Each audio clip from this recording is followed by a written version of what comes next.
Welcome to the Retail Tech Podcast. This is Darius Wasafi, and today I'm excited to speak with Marcel Gonska, VP of Marketing at the company called Portrait Displays. Hey, Marcel. Hey Darius, thanks for having me. I'm super Thank you for excited. joining me on the show. Let's start with a brief background on yourself and the portrait. Yes, sure. Wow, that's always like where to start.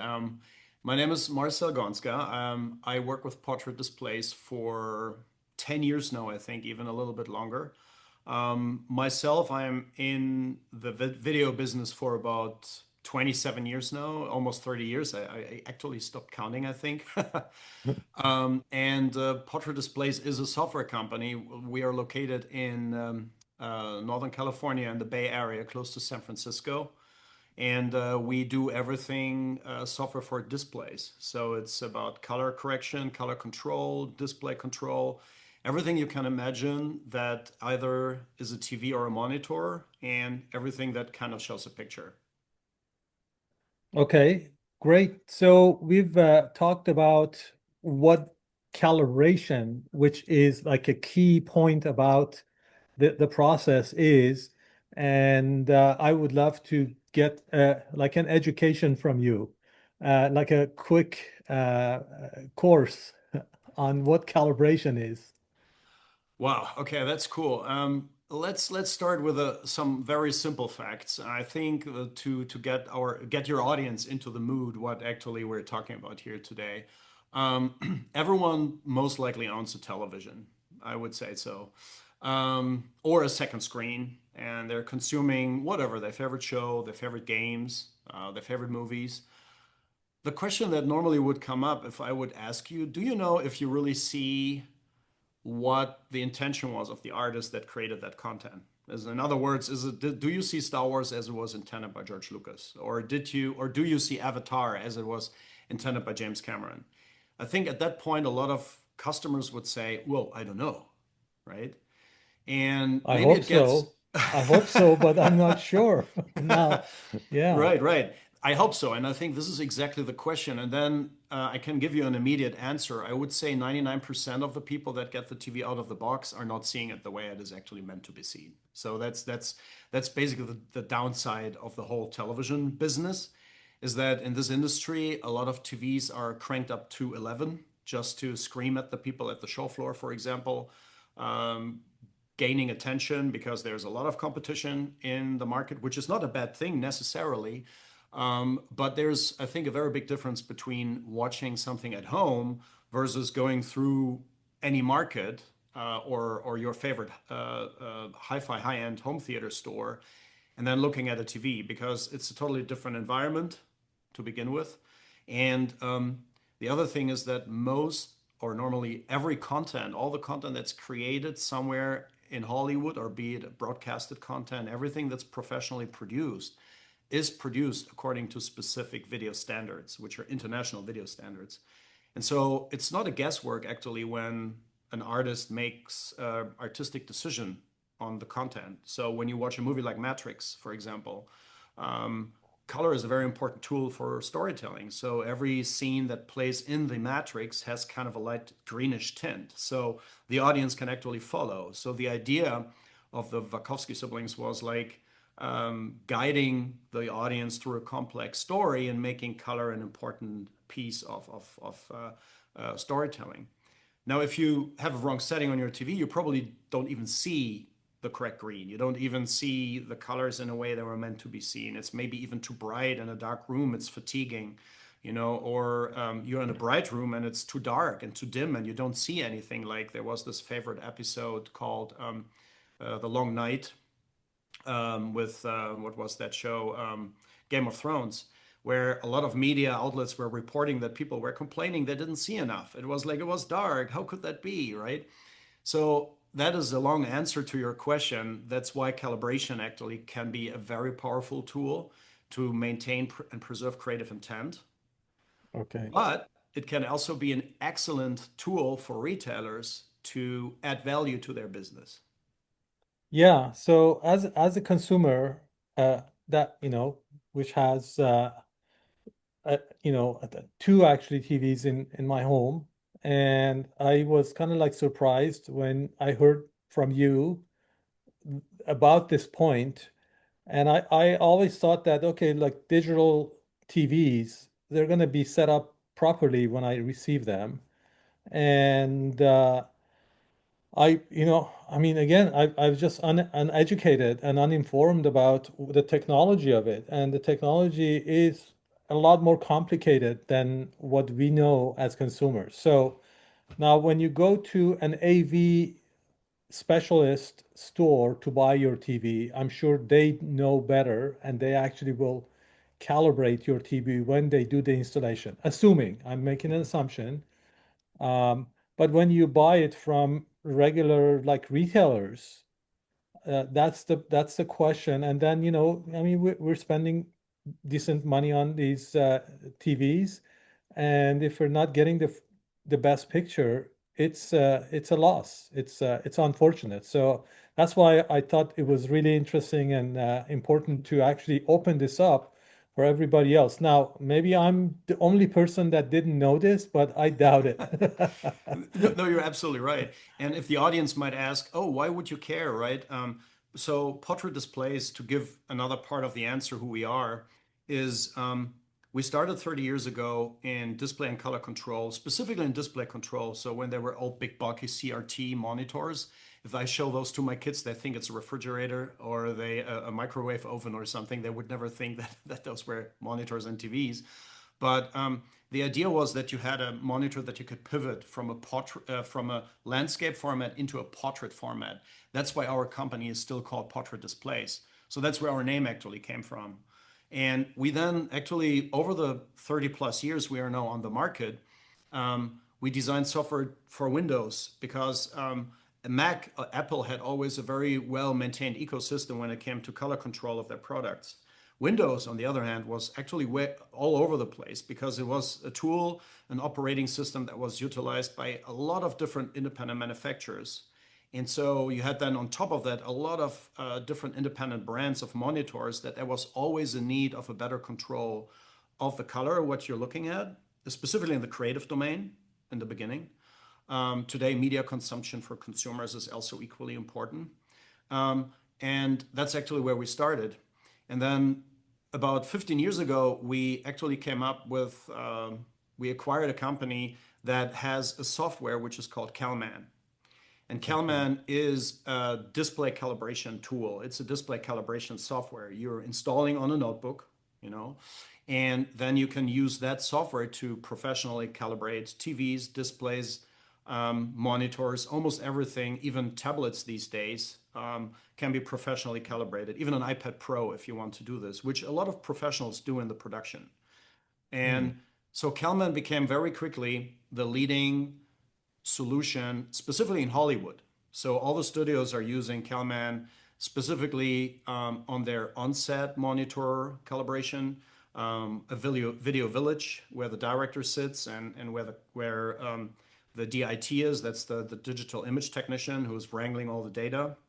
Then specifically in post-production, where you have where the entire color correction of the movie normally happens, and the color grading, which is an artistic process that is a very important one that actually defines how the content looks in the end. And so they trust only what they have calibrated. And so this tool became the tool in the overall media creation industry across the world. And then we actually moved on to a point that we said, well, there needs to be a lens to living room experience because there's always that need of the artist that his or her work will be seen the way it was meant to be seen. So there was always a concern on the creational side. That's why George Lucas came up with the THX sound system like in the 80s, because the cinemas were all sounding differently. You walked into one movie theater and the volume was cranked up, and then it was too loud. And then the other movie theater, it was too low, and the audio was not right at all. And then in the third one, the projector, the lamp and the projector was basically dying, and the picture was way too dim. So they came up actually with this kind of idea: how can we maintain the quality? And so we actually brought it to a next level where we said, well, the big retail space is where you would want to democratize picture quality to get it to the next level. Because as you said, of course, there are home theater stores, professionals that know about it. But we talk about a tiny homeopathic percentage of people who would actually buy from there. But if you walk into a Costco or another place where you just pick your TV and you go home, the question is, are they going to see this? And the answer is most likely no, because even if the TV has a picture mode that is close to what it is to be, like a filmmaker mode, for example, is a good example. A lot of TVs have what they call the filmmaker mode these days.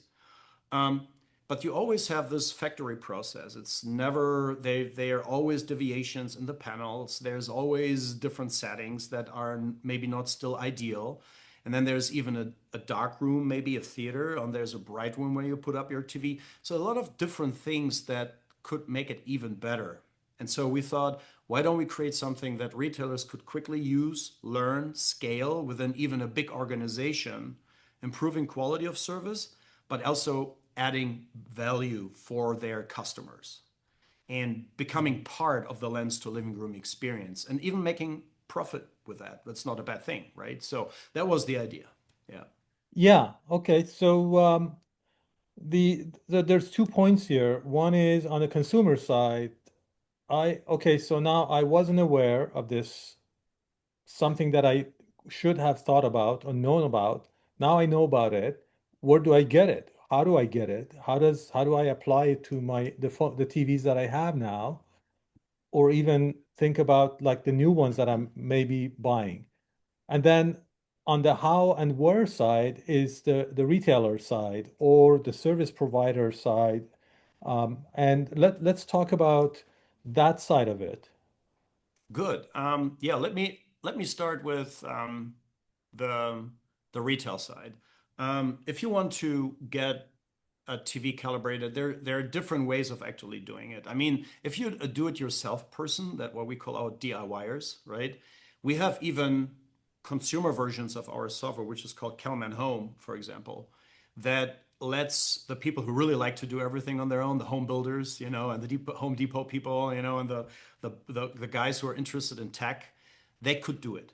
Um, a very important element here is that most of the big TV brands that we work with, Sony, Samsung, LG, Panasonic, Philips, TCL, Hisense, the big seven as we call them, they all have, at least their premium models, they have an interface so they can talk to our software. So that means that the whole process is almost easily optimized so that even a person could learn it and does not necessarily have to go to a color science class or something, right? It'd be someone who is years in this industry. But be honest. I mean, being honest for us means, yeah, there are those customers out there and we love them, but that's not the scale. The scale is of people like you walking into a store buying a TV. Now you would rely on someone else doing it. And Yes. who are those people? And so we started a business model for retail chains back in 2017, 2018 in Europe. We started this all on purpose in Europe because the European landscape was always like pretty service oriented. And as you know, it's always a big deal to find a way that you can compete with e-commerce or something, specifically in the brick or mortar environment, where you want to add value because, well, customers are come to your place. They actually look, and you don't want to compete over price necessarily all the time.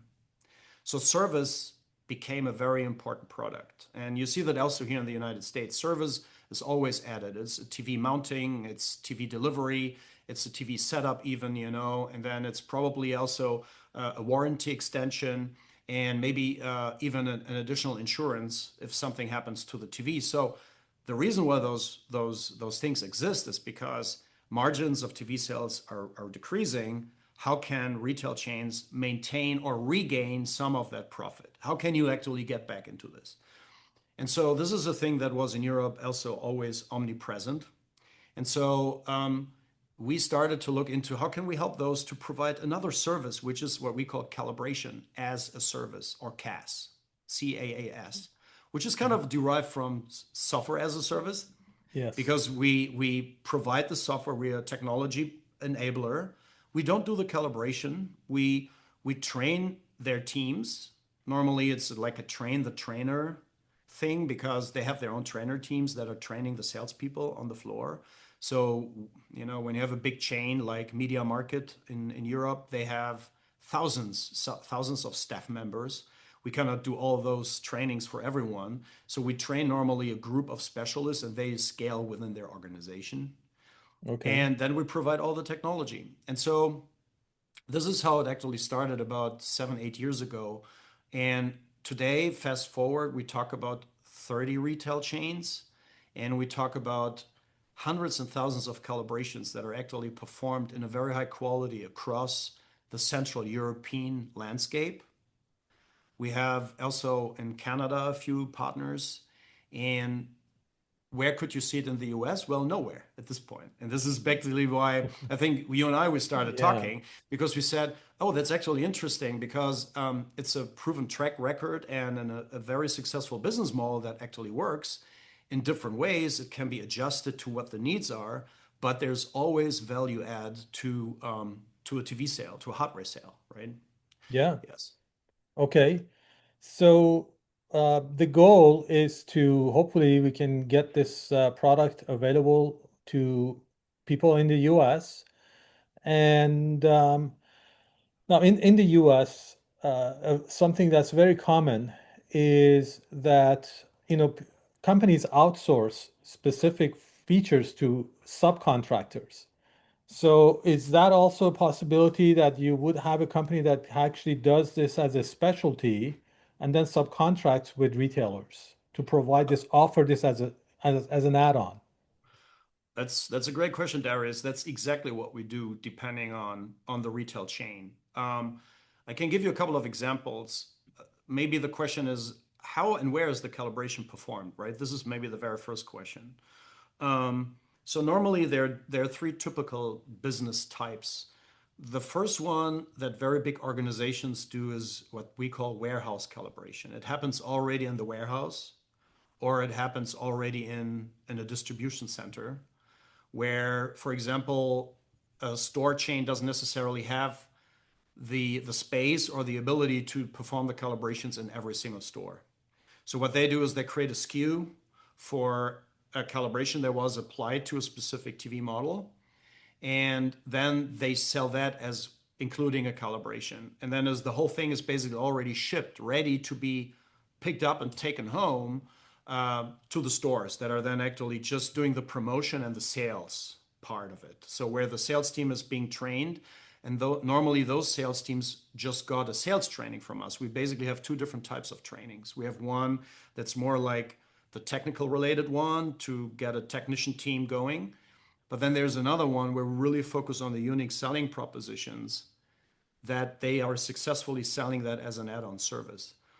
The second way that most of the stores in Europe do is they actually calibrate in the store. That's very interesting. So every single store is performing calibrations. Do they And charge more for that or it's absolutely. Well, normally they do. Normally they do. So I think the average sales price for a calibration is about 99 euros. It's okay? kind of, like 100 something dollars. And it doesn't Um, matter what size the TV is? It doesn't matter what size the TV is. Absolutely. It's totally independent from the TV size. Okay. Um, and the beautiful thing is because we provide this kind of auto calibration with all those big TV brands, it's very easy to learn for a team.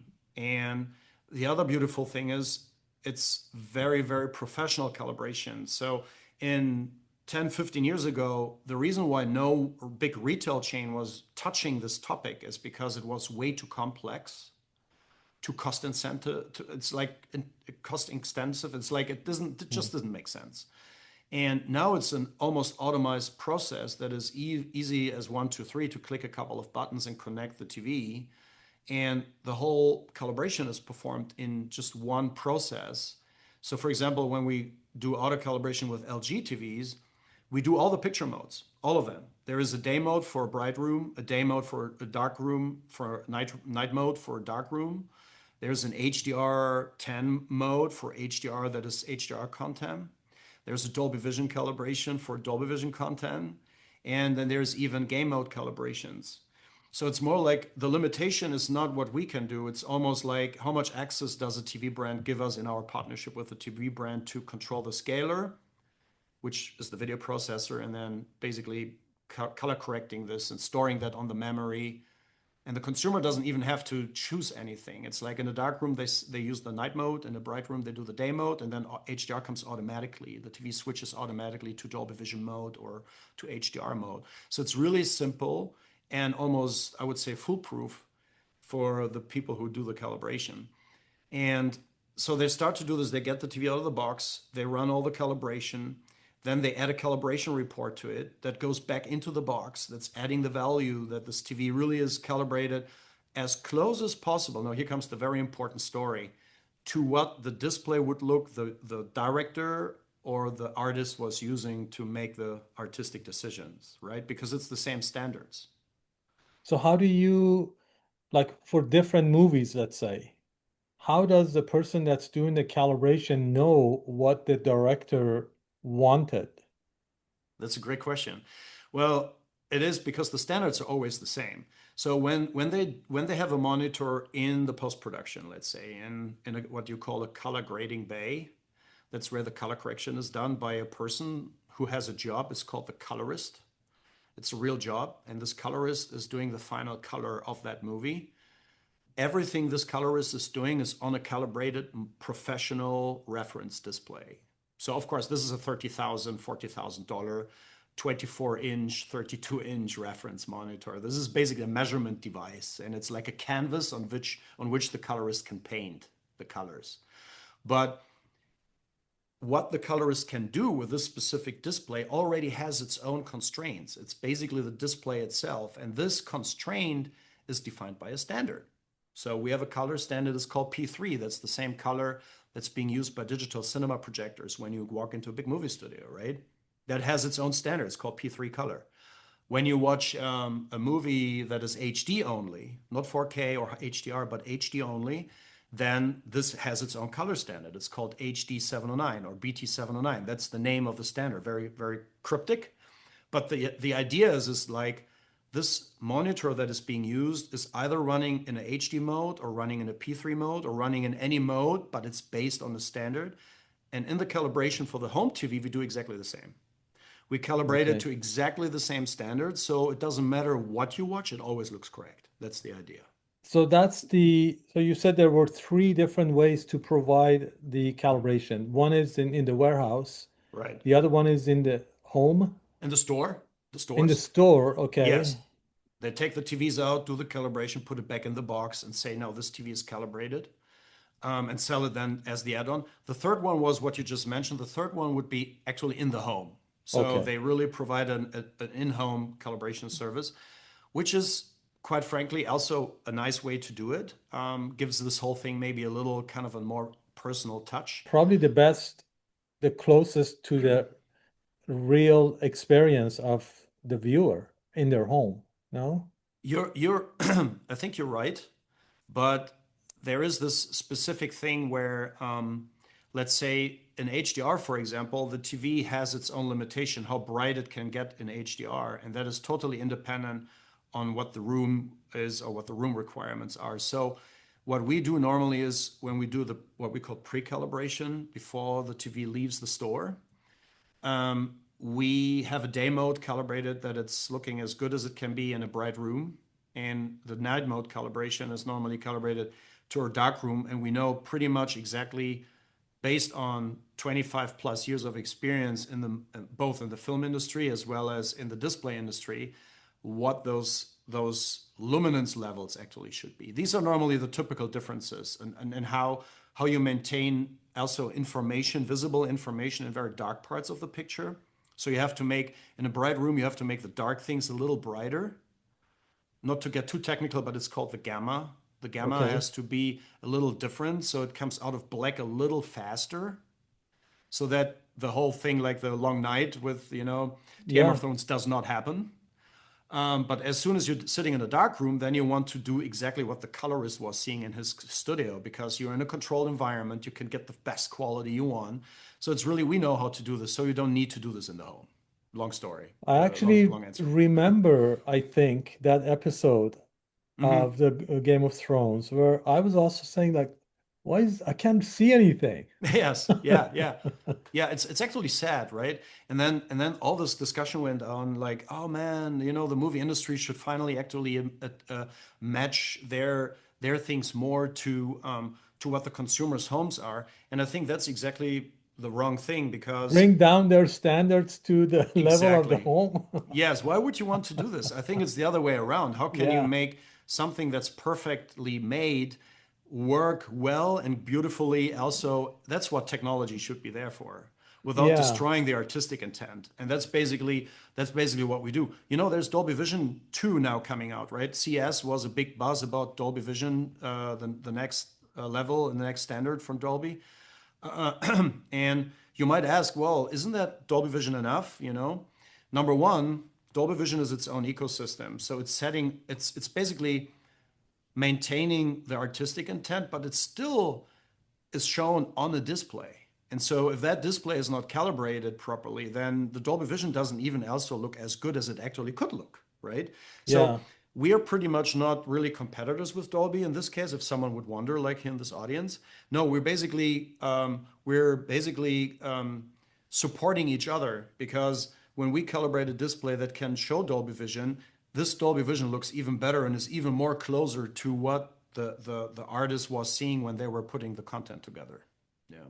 Yeah, I mean, I mean, the more I think about it, I think it's just like it's an easy decision.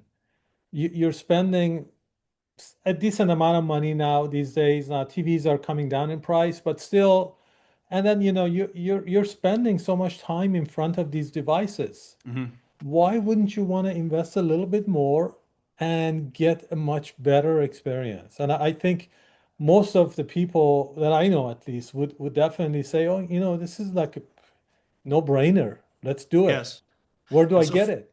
for the retailers, we actually, I mean, there's two things, and you're absolutely right. That should be the case. I went into Costco a few days ago, and they had this 100-inch Hisense mini RGB, mini LED, not RGB, but mini LED TV for 14.99.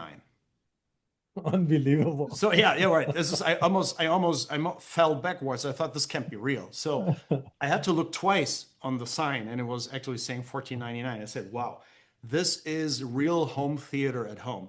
Now imagine you take this thing home, and if you have an elevator, you have to find a way how to get it, upstairs. You I need at know. least two people. You definitely cannot do it by yourself. That's right. But just imagine now you have this big, awesome big screen that also has a lot of calibration capabilities, by the way. Some of them are even common ready, right? That's what the program is. So it talks to our software. It can be easily calibrated. Now you take it out of the box, it's running in a standard mode most likely, or in an echo mode, which means the white point is wrong, the picture is too blue, it's too bright, and you're sitting in front of a 100-inch TV like 2 meters away, or I don't know, like how many feet, and the picture is screaming at you, and you don't even see what the hard work and the beautiful work that went into I don't know, like Stranger Things or something. So this is really kind of a thing like there needs to be this additional level of control. So this is basically what those retailers do. They even set it in the right picture modes. Even when it comes out of the box, it looks better. And if they can calibrate it, they do make it even another level better. So it's different tiers of getting it to a level that you say, this is exactly actually like that's cinema. That's really now cinema, and I see it the way it is. And it's very compelling. It's very compelling. It is. Um, so this is fascinating, and I am super excited that I met you, and I'm learning more about it, and definitely will help any way I can to get this out to the people, and even for myself. Before we finish up, what do you think is like? What are the new things that are going to come out in TV technology or things that we haven't even heard about as consumers? Well, I mean, well, there's always development, of course, and at CS show this time, I mean, everything is RGB mini LED, and specific one also quantum dot OLED. There's QD OLED. There are very specific display technologies that get more color information across, which get much closer to what the most difficult standards are. The standards normally that are out there, the biggest standards that are made are provided by laser projection, for example, in a big movie theater. If you go in a movie theater, you normally want to watch a movie in Dolby Cinema, for example, or in IMAX laser, or Barco laser. There's Barco laser projection. Those kind of things are meeting the highest standards that you can find. And that means that those movies are mastered actually to exactly those display technologies. What you will see in the very near future is that even home televisions will get much closer to exactly this. So the experience from the top level of cinema, most expansive production value, will be even getting more closer to what you can experience in the home. And that is, I think, a beautiful thing by itself. The difference, why you would want to still go to the movie theaters, because you have a much bigger screen, or you can have much better audio you could never do at Audio. home, you know, Yeah. or because also having something with your peers, with the friends, sitting in a movie theater and enjoying something together for 2 or 3 hours, right? So that is basically the reason why you will go to the movie theaters. But the technology itself, you will see there's a merger between all those technologies getting to this one point that maybe in the future there's only one master and it's going to be distributed all across from the cinema down to the TV at home, right? Um, Maybe. the most important thing is, I Yeah. think, that we, with our software, with the CalMan software, we always, because we work on both ends, on the production side as well as on the media consumption side, we have our software always up to date, that any standard is supported by the software. And what we also do is, if a retail chain or a retail group wants to try what we just talked about today, we provide an opportunity for a pilot project, which actually gives them a head start so that they can try it. We provide the hardware, software. They can try how it actually is hitting the market.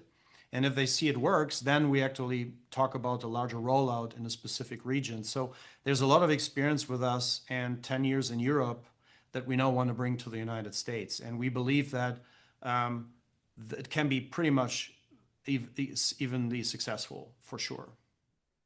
Fantastic.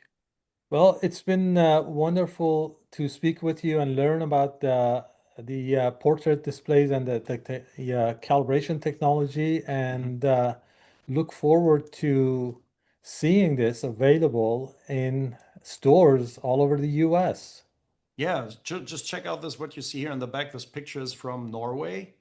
That is, they have in the store, they show a non-calibrated one. This one here, bright and Oh, too wow. colorful. And Yeah. then the other one here, that's the calibrated. So the brightness is the same, the luminance is the same, but this is the what we call the portrait family because it's a test Okay. pattern, right? Yeah, yeah. And you see, they really look natural and good and clean. This is what they show in those stores. And the consumers walk by and say, hey, wait a minute, I missed something if I don't have the best settings, right? That's a typical setup. So just if someone was wondering Okay. what this means. So the selling issue is as important as a good calibration. So to explain and educate the consumers, right? Yeah. Yeah. Awesome. Yeah. Well, thank you so much. It's been great speaking with you. Thank you so much, Darius. Let's stay in touch. Yes.